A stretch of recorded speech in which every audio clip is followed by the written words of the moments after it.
ভয়াবহ আযাব থেকে আমাকে বাঁচানোর কেউ থাকবে না। এখন আমার অনেক ক্ষমতা ছিল, আমি একটা ফোন দিলে আমাকে বাঁচানোর জন্য অনেক মানুষ ছুটে আসবে। আমি তো অনেক বড় নেতা, আমি তো অনেক বড় মাতব্বর গ্রামে। এখন আমাকে বলে আমাকে ভরসা অনেক আছে, কিন্তু আমার মৃত্যু হয়ে যাওয়ার পরে এরা কেউ আমার পাশে থাকবে না। ওই কবরের ভিতরে আমার জন্য প্রশ্ন হবে, ইমানদারের 4টা প্রশ্ন হবে। কয়টা? বেঈমানদারের 3টা, অনেকে জানে 3টা, ইমানদারের 4টা হবে। সুবহানাল্লাহ। শেষের প্রশ্নটা হবে, তোমরা কোথা থেকে শিখছিলা? কোথা থেকে এত কিছু জানছো? কোরআনুল কারীম, কোরআনুল মাজিদ। সুবহানাল্লাহ, আল্লাহ সুবহানাহু ওয়া তাআলার কথা। কোরআন মানে কি? আল্লাহর কথা, আল্লাহর নির্দেশনা, আল্লাহর আদেশ। সেটার বাস্তবায়ন কে ঘটালো? আমাদের নবী, প্রিয় নবী মুহাম্মদ রাসূলুল্লাহ সাল্লাল্লাহু আলাইহি ওয়াসাল্লাম। আমাদের নবী, যার মাধ্যমে কোরআন আমরা পেয়েছি, আমাদের সুন্দর দামি জিনিস। আপনি বলেন কি 10 তলা বাড়ির মালিক, আমি তো দামি কিছু পাইছি। ছেলে বিসিএস ক্যারিয়ার করছে, আমি তো দামি কিছু পেয়ে গেছি জীবনে। মেয়ে ইংলিশ মিডিয়ামে পড়ে, বেপর্দা জীবন কাটাচ্ছে। বাবাকে সালাম দেওয়া শেখে না ছেলে মেয়ে। ছেলে বড় অফিসার, গল্পদি, মাসে 10 লাখ ইনকাম করে। কিভাবে করলো? চুপচাপ, হালাল ভাবে করলো। আমার তো এত কিছু আছে। বাবা এত কিছু করলেন কিভাবে? এমন বাংলাদেশে কোন বেতন আছে যে বেতনে এত সম্পদ করা যায়? এত সরকারি চাকরিজীবী হয়ে এই হারাম পথে সম্পদ ইনকাম করে বুকের পাটা উঁচু করে গর্ব করেন কিভাবে? বাবা আপনি 4 দোকান গর্ব দেন কিভাবে? বাবা আপনার ছেলে কি বিসিএস ক্যাডার? জি। বাবা আপনার ছেলে কি কোরআনুল কারীম পড়তে জানে? আপনি কি জানেন? আপনি জানেন না বলে আপনার ছেলে পারে নাই। আপনি ছিলেন বেপথে, এই জন্য আপনার সন্তানটা বেপথের দিকে বড় হয়েছে, দিনী শিক্ষা অর্জন করতে পারেন নাই। অনেকে আল্লাহ হিদায়াতের পথে নিয়ে আসে, অনেক সন্তানরা চলে আসে। রাতে ঘুমানোর আগে যেটা বলতে গেলাম, এটা অন্য সাইড, ওর সব সাইডই ভালো লাগে। আসলে অনেক বিষয় থাকে যে রাতে ঘুমানোর আগে আমাদের ইস্তেগফার করতে হবে আল্লাহর কাছে, নিজেকে গুনাহগার পাপী, শুধু আস্তাগফিরুল্লাহ। এটা আস্তাগফিরুল্লাহ বললে আপনি ক্ষমা পাবেন না, বলে রাখি, আজকে শুনে রাখা আমার কাছ থেকে। আমরা অনেকে মনে করি আস্তাগফিরুল্লাহ বললে আল্লাহ ক্ষমা করে দেন। বলতে আস্তাগফিরুল্লাহ অর্থ মানে বুঝে আল্লাহর কাছে নত হয়ে পুলিশের কাছে যখন হ্যান্ড ওভার করে, স্যালেন্ডার করে আসামি, দেখছেন না? আত্মসমর্পণ করে। যখন কেউ সাক্ষী, তো অনেকে কোর্টে গেছেন, সাক্ষী দেন না? জজের সামনে কিভাবে দাঁড়াই?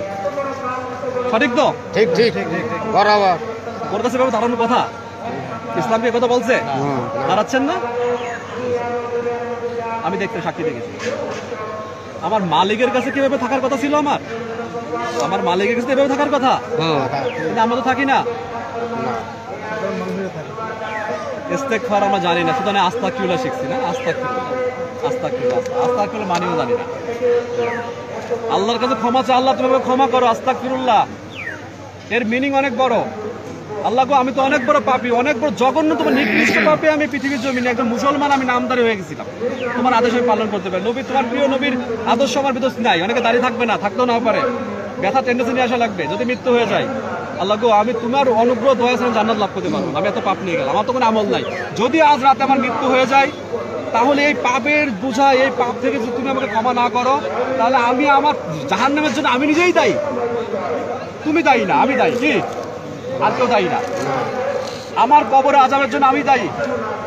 ফেরেশতাকে ঘুষ নেবে নাকি কবরের ভিতরে গেলে? আমি তো নেতা, আমি তো পুলিশ, সুযোগ আছে কবরের ভিতরে? আমি তো তমক মন্ত্রী, মিনিস্টার। ঢাকা শহরে আমার 100 তলা বিল্ডিং ছিল, প্রোটেকশন ছিল। ফেরেশতা, তুই আমার চিনিস না? এখন ফেরেশতা চিনবে না।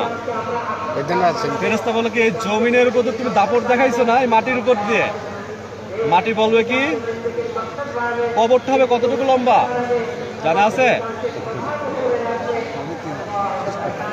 জেনে রাখেন, আজকে মুমিনের জন্য কবর হবে 70 গজ লম্বা। সুবহানাল্লাহ।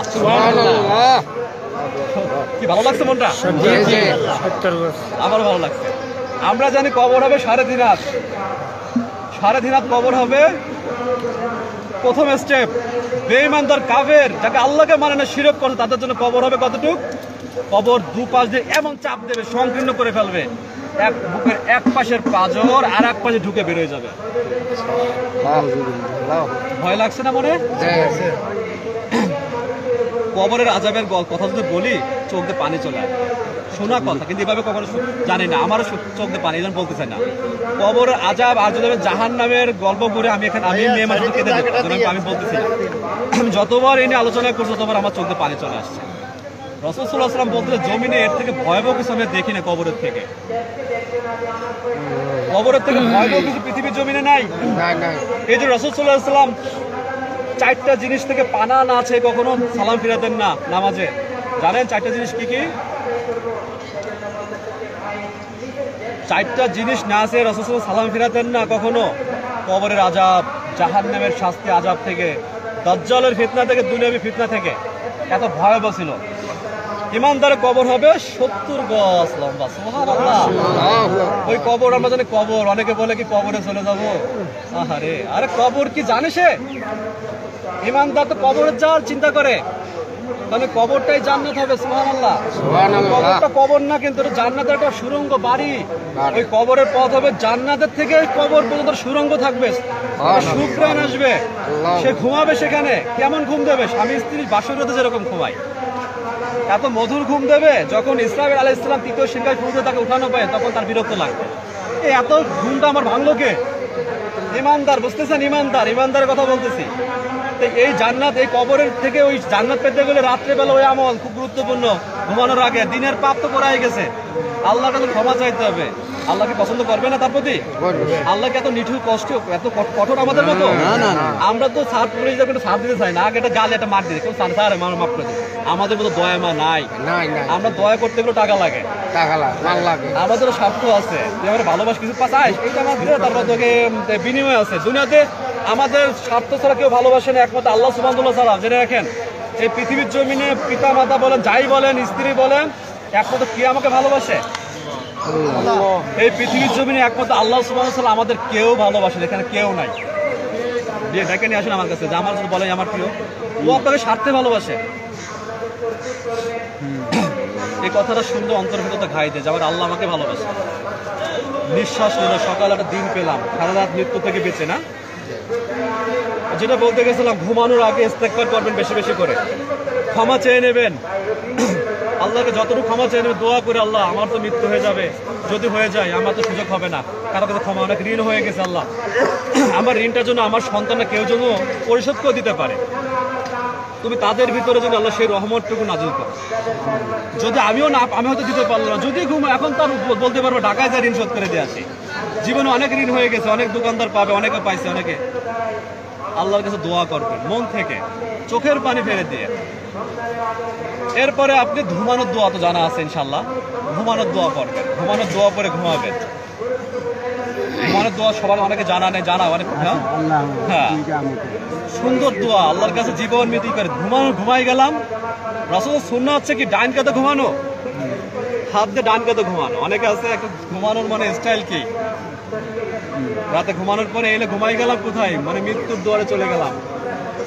অনেকে হার্টের রোগী আছে, অনেক রোগী আছে, যদি মৃত্যু হয়ে যায়, কত সুন্দর আমল করে আমি ঘুমালাম, আমার মালিক একটু তওবা করে গেলাম। মালিক কি এত কঠোর হবে? মালিক কি এত নিষ্ঠুর হবে যে আমার মালিক আমাকে ক্ষমা করে? বিশ্বাস, ইমানদারের বিশ্বাস থাকে। অনেকে বলে না তোরা ক্ষমা করবে, কিন্তু সারা সুদ করতেছে, অনেকে বলে, কিন্তু এটা মাথায় রাখবেন না। সব থেকে নিকৃষ্ট ঘোরার ভিতরে সুদ খাওয়া একটা খারাপ, মার সাথে জিনা করার মতো। কি অবস্থা! তারপর অনেকে খাচ্ছে। আমার সেই সুদ করে আবার সুদের বিচার করে, এই সমাজ আবার সুদ করে সুদের বিচার করে, ঘুষ করে ঘুষের বিচার করে, চোর বিচার করে চোরের। আল্লাহ হেদায়েত দান করবে আমাদের। আসলে ঘুমানোর আগে আমাদের এই আমলগুলো কি আপনাদের ভালো লাগছে? আমার সম্পর্কে জানি, আমি এরপরে ঘুমাই গেলাম। ঘুমানোর আগে কি নিয়ত করলাম? আমি তাহাজ্জুদ সালাত আদায় করব। আল্লাহকে, তোমার সাথে আমার আরো কিছু কথা বাকি আছে, যদি তৌফিক দাও আমি আরো কিছু কথা বলবো। এখন তো অনেক মানুষ জেগে আছে, তুমি তো অনেকের কথা শুনতেছো, তখন আমি তো একাকিত্ব কথা বলবো। একাকিত্ব, আমার অনেক কথা আছে, আল্লাহ তুমি আমাকে তৌফিক দিও। কি নিয়ত করলেন? তাহাজ্জুদ সালাত আদায় করার জন্য। রাসূল সাল্লাল্লাহু আলাইহি ওয়াসাল্লাম যে নামাজ দীর্ঘ সময় দাঁড়ায় পড়তেন, আম্মা জান আয়েশা রাদিয়াল্লাহু আনহা বলে আল্লাহ রাসূলের পা ফুলে যেত দীর্ঘ সময় দাঁড়ায় থাকতেন। বেশি রাখার দরকার নেই, 2 রাকাতই পড়েন, সেজদায় বেশিক্ষণ যান, কেঁদে কেঁদে আল্লাহর কাছে চান, চোখের পানি ফেলে দেন। যদি সুযোগ হয় নিজেকে নিষ্পাপ করে ফেলেন। এই চিন্তা করেন না সারা জীবন গুনাহ পাপ করে হারাম খেয়ে একদিন হজে গেলে সব মাফ হয়ে যাবে, ওই চিন্তা কেউ করবেন না। হজ আল্লাহ আপনাকে অফার দিয়েছে নিষ্পাপ হওয়ার জন্য, যদি সুযোগ হয় যাবেন, কিন্তু আগের থেকে আল্লাহর কাছে ক্ষমা চাইবেন। হ্যাঁ, অনেক জীবন অনেক জানার আছে, দিনী শিক্ষা তাদের অর্জন করেন, তাদের কাছে কষ্ট হয়ে যায়, জানলে সহজ, অনেকেও জানেন। সকালে যদি আল্লাহ রাতে তৌফিক যদি না উঠতে পারেন, ইসলাম তো কঠোর কিছু না, আপনাকে পড়তে হবে না আমার তাহাজ্জুদের সময়, এরকম কথা ইসলাম আল্লাহ রাসূল কঠোর করে দেয় নাই। যদি পারেন নিয়ত করছেন ফজরের সময় ঘুম ভাঙছে পড়তে পারেন নাই, কি সব কি হবে? সুবহানাল্লাহ, সব হয়ে যাবে তাহাজ্জুদে। যদি নিয়ত করছিলাম তাহাজ্জুদ পড়ব নামাজ কিন্তু উঠতে পারি নাই, কি সব কি হবে? আমার আল্লাহ কি দেবে? পরিপূর্ণ দেবে। এরপরে আমি কি করব? ফজরের সালাত আদায়, আমলের কথা বলে যাচ্ছি। ফজরের সালাত আদায় করব, 2 রাকাত সুন্নত নামাজ বাসা থেকে পড়ে যাবো ইনশাআল্লাহ। মনে থাকবে? যাদের বাড়ি ঘর আছে, নবী রাসূলের সুন্নাহ এটা। আমরা তো অনেকে মসজিদে ভেঙে চুরে আদায় করি না, ভেঙে চুরে যাই, ভেঙে চুরে যাই লাস্টে আবার কি করে জামাত শুরু হয়ে যাওয়ার পর আবার দাঁড়ায় দাঁড়ায় করি, এটা কোনো এটা কি বেমানান। ফজরের 2 রাকাত সুন্নতের গুরুত্ব জানেন অনেকে। আসমান এবং জমিনের মাঝখানে যা কিছু আছে সব থেকে উত্তম দামি জিনিস নামাজ। আমার ভুল আমাকে বলবেন, আমি কিন্তু আলেম না, মানে মাদ্রাসা থেকে পড়াশোনা করি নাই, ঠিক আছে? আমার অনেকে মাদ্রাসায় পড়াশোনা হাফেজ অনেকে থাকতে পারে, আমি ভালোবাসি, আল্লাহর জন্য ভালোবাসি। আমার ভুল আমাকে বাধা দেবেন, আমার কলার ধরে নেবেন। আপনি কি বললেন? ঠিক আছে ইনশাআল্লাহ বলে দিলাম, কিন্তু আমার যদি ভুল আমাকে কিন্তু কলার ধরবেন, পুলিশ সমস্যা নাই। দিনের কথা বলতেছি, যদি কোনো কথা যদি মন করা হয়ে যায়, কোরআন হাদিসের বাইরে হয়ে যায়, আর যদি সঠিক হয় ইনশাআল্লাহ আল্লাহ যদি গ্রহণ করবেন। হ্যাঁ ইনশাআল্লাহ। কেউ পুলিশের দৃষ্টি দেখবেন না, কিন্তু পুলিশ দেখলে কিন্তু আবার দুর্বলতা চলে যাবে। ঠিক আছে, একজন দিনী ভাই হিসেবে দিনী ভাই হিসেবে কিন্তু দিনী ভাই আর কোনো কিছু না, দিনী ভাই হিসেবে একজন খাদেম হিসেবে পৃথিবীর জন্য গুনাহগার পাপী হিসেবে একটু আল্লাহ সুযোগ দিয়েছে এটা কথা বলার জন্য। আমি তো আলে বসে বলে বুজুর্গগুলো ওইখানে মাইকে আপনাদের কথা বলতে পারে, কিন্তু সে তৌফিক আল্লাহ আমাকে দেয়নি। দাদা সৌভাগ্যবান আলহামদুলিল্লাহ, আল্লাহ আমি এখানে সৌভাগ্যবান যে আমার কথা আপনারা শুনতেছেন, আল্লাহর জন্য আপনারা আমাকে ভালোবাসতেছেন, আল্লাহর জন্য, আমার কিছু নাই। আল্লাহর জন্য ভালোবাসা। অনেকে কোটিপতিকে অনেক কোটিপতির জন্য ভালোবাসে, নেতাকে নেতার জন্য ভালোবাসে, ক্ষমতার জন্য ভালোবাসে, কিছু খাওয়ার জন্য ভালোবাসে, লাভের জন্য ভালোবাসে, কিন্তু আল্লাহর জন্য ভালোবাসা সবাই পায় না। আল্লাহর জন্য ভালোবাসা সবাই অর্জন করতে পারে না, এটাই দুনিয়ার জীবন। ফজরের সালাত আদায় করবো জামাতে, জামাতে সালাত আদায় করার সব কত গুণ বেশি? 27 গুণ। হাদিসে দুটো আসছে 25 এবং 27 গুণ, আমরা 27 গুণ গ্রহণ করলাম। সুবহানাল্লাহ। আল্লাহর রাস্তায় 70 গুণ। তার মানে অনেকে আছে একাকিত্ব জামাত আদায় করে, সুস্থ মানুষ, নামাজ বাতিল। জেনে রাখেন আবু দাউদের হাদিস, সহিহ হাদিস, যদি কোনো ওজর ব্যতীত যদি কেউ একাকিত্ব নামাজ পড়ে মসজিদ থাকা সত্ত্বেও তার নামাজ বলেন বাতিল। সাহাবা বলতেছে ইয়া রাসূলুল্লাহ সাল্লাল্লাহু আলাইহি ওয়াসাল্লাম, ওজর কাকে বলে? ওজর ভয়, ভীতি, অসুস্থতা, বোঝা গেছে এগুলো ওজর। হঠাৎ ঝড় বৃষ্টি হয়েছে, আল্লাহ রাসূল তো মসজিদে যেও না, ঘরে সালাত আদায় করো, আল্লাহ রাসূলের নির্দেশ। প্রচুর ঝড় বৃষ্টি নামছে, আপনি মসজিদে যাবেন? এটা আল্লাহ রাসূলের নির্দেশ যে তোমরা ঘরে সালাত আদায় করো। তখন জামাত উত্তম, জামাত পড়ার জন্য কি ইমাম সাহেব ছাড়া কি জামাত পড়া যায় না? যায়। যায় নাকি? ঘরের স্ত্রী নিয়ে জামাত করা যায়? যায়। সুবহানাল্লাহ, যায়। সন্তান কিনে যায়? ইমাম কে হবে? যে পিতা সে হবে ইমাম। কি সবাই ইমাম? নেতা মসজিদ না, এখানে ইমামতি করবেন একজন ইনশাআল্লাহ, যে বয়োজ্যেষ্ঠ জ্ঞানী ইমাম করবে, সেই ইমাম, সে আমাদের নেতা, তার আমরা করতেছি। কিন্তু কার জন্য নামাজ? আল্লাহর জন্য সন্তুষ্ট করা। ফজরের সালাত আদায় করবেন জামাতে ইনশাআল্লাহ, কেউ একাকি নামাজ পড়বে না যদি অসুস্থ না থাকে। অসুস্থ রাসূল সাল্লাল্লাহু আলাইহি ওয়াসাল্লাম ঘরে নামাজ আদায় করছেন।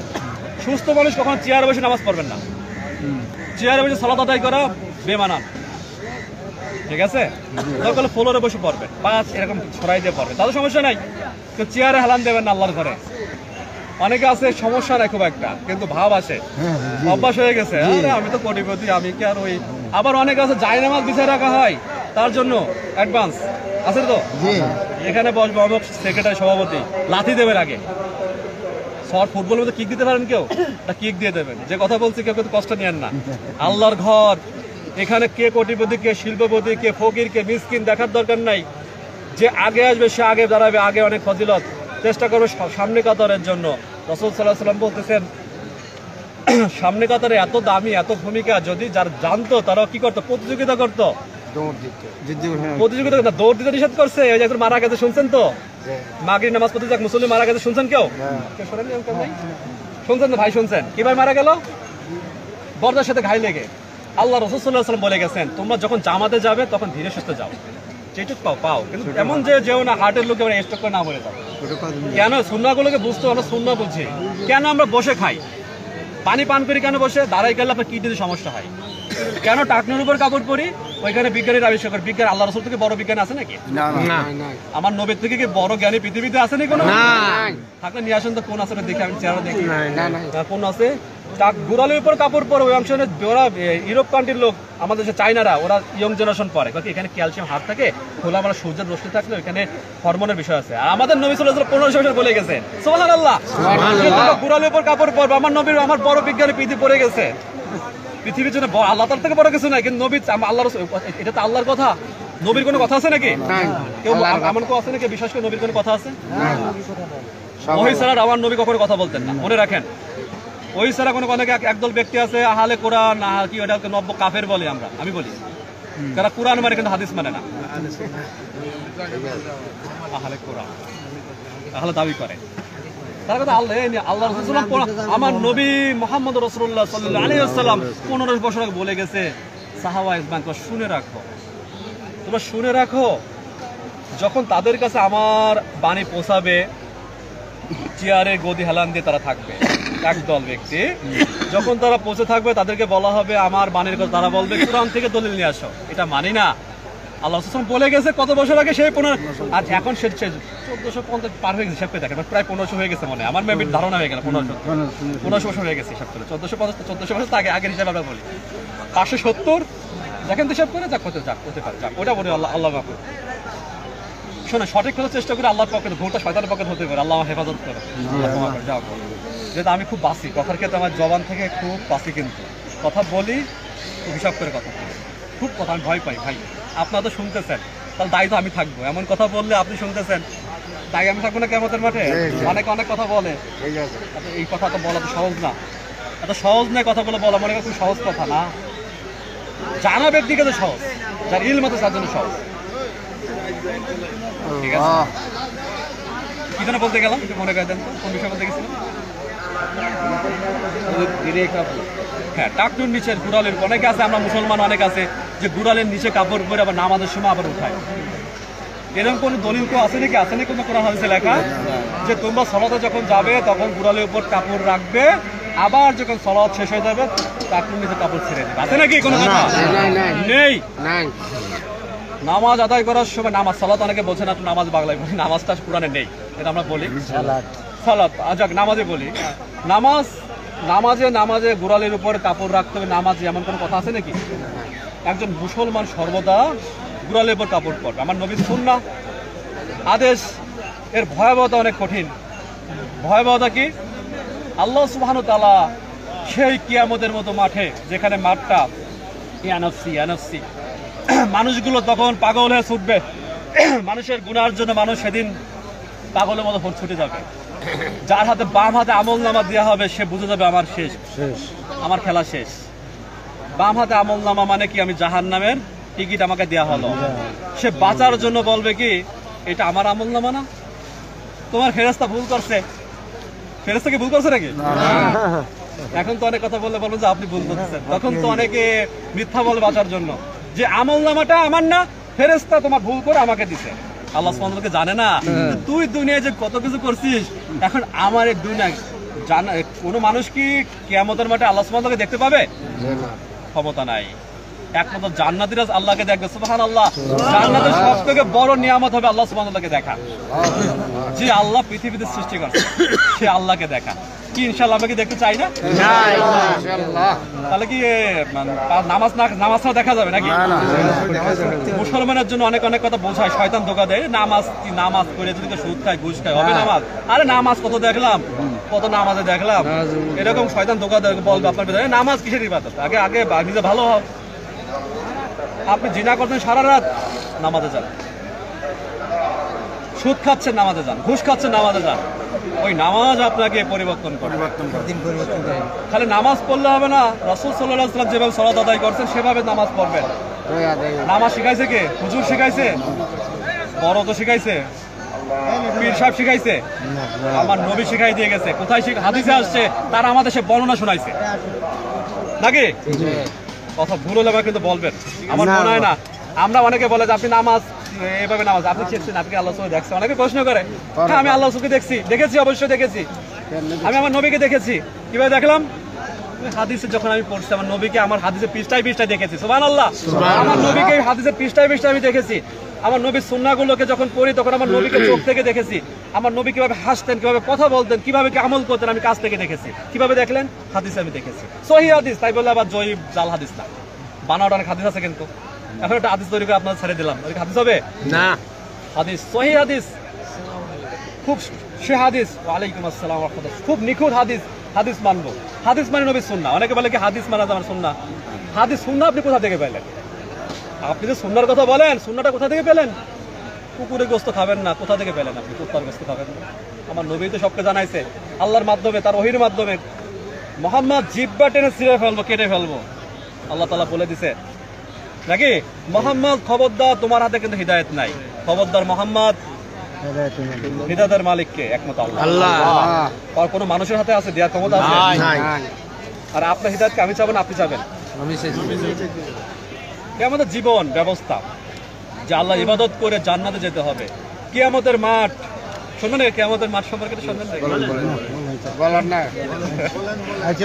আমার সমস্যা না, ইনশাআল্লাহ চলে যাবেন। যে চলে যাবেন, যে থাকবেন, ইনশাআল্লাহ থাকতে হবে না। আসলে কিয়ামত আমাদের সবথেকে বড় অজ হচ্ছে মৃত্যুর রস। মৃত্যুর জীবন, মুমিনের মানুষের জীবনে মৃত্যুর চিন্তাটা এমন একটা চিন্তা যে চিন্তা যখনই আসবে তখন আপনি গুনাহ পাপ থেকে আপনি দেখবেন যে থমকে যাবেন। যে মৃত্যুর চিন্তাটা আসলে তখন মানুষ যত বড় পাপী হোক না কেন তার ভিতরে একটু পাপ করতে গেলে একটু সংকট হয়। মৃত্যুর স্মরণটা এমন স্মরণ, কিন্তু আমরা শুধু দেখি অমুক মারা গেছে, তমুক মারা গেছে, এ মারা গেছে। আমার তো যে কোনো মুহূর্তে মৃত্যু হতে পারে। কুল্লু নাফসিন যায়গাতুল মাউত, আমার তো যে কোনো মুহূর্তে মৃত্যু হতে পারে, আমি তো মারা যাব। তা আমি যেটা করে যাচ্ছি, মৃত্যু হতে পারে, মৃত্যুর চিন্তা স্মরণ করি মৃত্যুকে। মৃত্যু কিরকম জিনিস? মৃত্যুকে ভয় করবো নাকি আল্লাহকে ভয় করবো? অনেকে বলে মৃত্যুকে ভয় করো। মৃত্যুকে ভয় করার জিনিস না, মৃত্যুকে স্মরণ করার জিনিস। একমাত্র আল্লাহ বলছে, একমাত্র আল্লাহকে ভয় করো। কসম কাটে অনেকে কুরআনে, না কসম কাটতে হবে কার নামে? একমাত্র আল্লাহ। অনেকে জানে না, অনেকে আছে শালীর নামে কাটে, বোন নামে কাটে, মার নামে কাটে, বাপের নামে কাটে, কোরআনের নামে কাটে। না না, আল্লাহ বলছে সেই সত্তার কসম একমাত্র আল্লাহ নামে কসম কাটা যায়। মানে আপনারা জানতেন বিষয়টা? আল্লাহ ছাড়া কারণে কসম কাটা যায় না। অনেক আছে কসম করে কোরআন, অনেক আছে আবেগে গেল কোরআন নিয়ে মাথায় দিই গুনার কাছে। সে আল্লাহ নামে কসম কাটা যাবে। তা মৃত্যুর হওয়ার পরে আমরা তো যাবো কোথায়? একটা কবরে যাব না? জানাজা হবে নাকি? ইনশাআল্লাহ জানাজা হবে, আশা তো করি। অনেকে তো জানাজা হয় না, অনেকে জানাজা হয় না। জানাজার সময় কারা আসবে? জানাজার সময় আমার এলাকার লোকজন তো আসবে, যাদের মনে আঘাত করছিলাম, যার জমিতে আল ঠেলছিলাম, যারে কষ্ট দিয়েছিলাম, সেও কি আসবে? সেও আসবে, আসতে পারে। রাসূল সাল্লাল্লাহু আলাইহি ওয়াসাল্লাম বেনামাজি জানাজা দিতে নিষেধ করছেন। আমরা কি চাই না? আবেগ বেশি। যদি কেউ আত্মহত্যা করে, সুইসাইড করে, তার কি নিশ্চিত জাহান্নাম। রাসূল সাল্লাল্লাহু আলাইহি ওয়াসাল্লাম তার জান্নাত যে জানাজাও যান নাই। বেনামাজি সে কখনো মুসলমান না, মনে রাখেন। বেনামাজি মুসলমান না। যে হিন্দু সে কাকে কি বলে? হিন্দু কাফের না মুশরিক? হিন্দু হচ্ছে মুশরিক। হিন্দু কিন্তু কাফের না, মুশরিক। হিন্দুরা হিদায়াত পায়, দেখেন তো। হিন্দুরা মুশরিক কেন? হিন্দুরা আল্লাহকে মানে, জানে। ওরা মূর্তি পূজা করে কিন্তু আল্লাহকে জানে, এই জন্য ওরা মুশরিক। আল্লাহ রাসূল সাল্লাল্লাহু আলাইহি ওয়াসাল্লামকে সব থেকে বেশি কে ভালোবাসছেন জমিনে? ভালোবেসে গেছেন কে? আমাদের আল্লাহ। ঠিক আছে, হতে হ্যাঁ ভালোবাসছেন সবাই, কিন্তু সব থেকে যে ভালোবাসছেন, সব থেকে কে ভালোবাসেন? তার চাচা আবু তালেব। জানেন অনেকে, তো বললে আপনাদের ভিতরে আসবে কথাগুলো। আবু তালেব তার চাচা। রাসূল সাল্লাল্লাহু আলাইহি ওয়াসাল্লামের অনেক কাজে চাচা সহযোগিতা করতেন, কিন্তু চাচা কি ঈমান নিয়েছিলেন, গ্রহণ করছিলেন? না, করে নাই। পারছিলেন? পারেন নাই। যখন চাচা জান চলে যাচ্ছে, রাসূল সাল্লাল্লাহু আলাইহি ওয়াসাল্লাম বলতে, চাচা, চাচা গো, আল্লাহ তো বলতে চাচা আমায় কত ভালোবাসতেন। আল্লাহ সবই তো জানতেন। চাচা শুধু লা ইলাহা ইল্লাল্লাহ বলেন, মুহাম্মাদুর রাসূলুল্লাহ না, শুধু লা ইলাহা ইল্লাল্লাহ বলেন চাচা। চাচা শুধু লা ইলাহা ইল্লাল্লাহ বলেন। চাকরি করে আছে কিনা দেখে অনেক থেকে আসবে চাকরি। চাচা লা ইলাহা ইল্লাল্লাহ বলেন। চাচা পারলো না। চাচার অন্তরের প্রতি, তার পূর্বপুরুষের প্রতি, তার ধর্মের ওই যে একটু রয়ে গেছে, এটাকে অনেক থাকে। আমার মুসলমান হওয়া সত্ত্বেও অনেকের আকীদাগত সমস্যা আছে, বিশ্বাস নাই, শিরকে লিপ্ত আছে, মাজারে যায়, ওইখানে যে টাকা আছে, একটা মাজার আছে ভাই সম্ভবত, আমি কতবার আসছিলাম, দেখি টাকা ছিটাই রাখছে, ও টাকাটা দিচ্ছে কি চিন্তা করে এই মনের আশা পূর্ণ হবে। এটা কি শিরক না? বিশ্বাস করেন তো? একদম যে করেন না সে এখন করেন। এই শিরক নিয়ে যদি মৃত্যু হয় আপনি জাহান্নামী।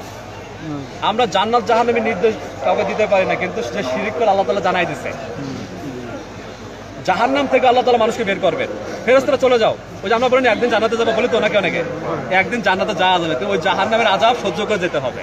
এত সহজ না শাস্তি মুক্তি। একদিন বলতে দুনিয়ার একদিন নাকি না, দুনিয়ার এক ওই কবরে যেতে হবে। যখন জানাজ মৃত্যু হয়ে গেল, আমার মৃত্যুর আগে তো অনেক প্রস্তুতি আছে। যদি মনে করেন যদি একটু বেনামাজের কথা বলি, যদি কেউ বেনামাজ আমরা থেকে থাকি, আল্লাহকে নামে মুসলমান, গরু খাওয়া মুসলমান হয়ে থাকি, টাকা থাকলে গরু খাওয়া ভালো। 1 কেজি গরু গোশ ওর কাছে 1000 টাকার বিষয় না। অনেক কাছে তো মনে হয় যে 1 পিস খেতে পারতাম, কোনো ব্যাপারই না। 1 কেজি গোশ, একটা গোশ প্রতিদিন খেতে পারে, সম্পদ টাকা পয়সা আছে। মৃত্যুর পরে নিশ্চয় হুজুর আইসে জানাজা পড়াইছে, তার লোকজন বলতেছে হুজুর একটু দোয়া করে দিতে না। এরপরে কি জিলাপি চলে, মানে অনেক জায়গায় মিলাদ চলে, ইসলামের কথা সঠিক না। আমি বেনামাজে যদি মৃত্যুবরণ করি, যদি মানুষের হক নষ্ট করে সারা জীবন আল্লাহকে না মেনে মৃত্যুবরণ করি, আমার এলাকা থেকে যদি হুজুর বড় পীর সাহেব যদি লক্ষ লক্ষ গরু জবাই করে মানুষকে খায়, কোনো উপকার হবে? বিশ্বাস করেন কেউ? কিচ্ছু হবে না। 1 পয়সার কোনো সরিষা দানা করে উপকার আমার হবে না। হবে কাদের যারা একটু খাও খেতে পারে, তাদের কোনো কষ্ট খাওয়াই গেল নাকি। খাওয়া তো আমরা সবাই পছন্দ করি, কিন্তু ওই মৃত ব্যক্তির জন্য কাদের উপকারে আসতো? যদি সেটা নেক সন্তান রেখে যেত, দিনদার স্ত্রী রেখে যেত, নেক সন্তান রেখে গেল, পিতার যদি গুনাহ থাকতো সন্তানটাকে দোয়া করতো, ওই দোয়া পীর সাহেবের থেকে দামি। জেনে রাখেন, আপনার নেক সন্তানের দোয়া পীর সাহেবের থেকে দামি। কোনো ভেজাল আছে কথায়? আবেগ দিয়ে ইসলাম কিভাবে শুধু তো দোয়া করে দেন। আমরা সবাই সবাইকে দোয়া করি, কিন্তু সব থেকে নিজের দোয়া সব থেকে দামি জিনিস, আল্লাহর কাছে চাওয়াটা। আপনার অনেক কষ্ট দিচ্ছে, আমি দেখছি আপনার অনেক কষ্ট, কথা দায়ী থেকে কষ্ট করতেছেন। আমি ওদিকে চলে যাই।